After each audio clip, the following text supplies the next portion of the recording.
Hotman Paris nilai gugatan perdata Lisa Mariana ke Ridwan Kamil gagal jika tak sertakan bukti DNA. Laporan perdata yang dilayangkan Lisa Mariana kepada Ridwan Kamil mendapat sorotan dari pengacara kondang Hotman Paris. Hotman Paris menganggap jika gugatan perdata yang dilayangkan oleh Lisa Mariana terhadap Ridwan Kamil akan sia-sia.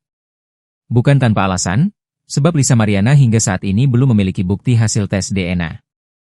Hotman Paris menjelaskan bahwa dalam kasus seperti ini, terdapat dua pendekatan yang bisa diambil oleh hakim. Secara logika hukum, menurutnya, seharusnya dibutuhkan bukti tes DNA untuk membuktikan bahwa anak yang dimaksud benar-benar memiliki hubungan darah dengan Ridwan Kamil. Jadi ada dua versi hakim. Kalau secara logika hukum yang pas harus ada bukti DNA bahwa memang darah anak sama dengan darah lakinya, kata Hotman Paris. Namun, hingga saat ini, bukti tersebut belum tersedia.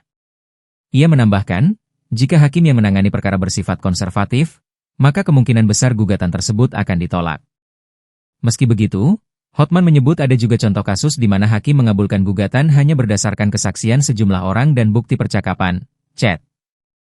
Oleh karena itu, menurutnya, belum bisa dipastikan prinsip hukum mana yang akan dipakai oleh hakim dalam perkara ini.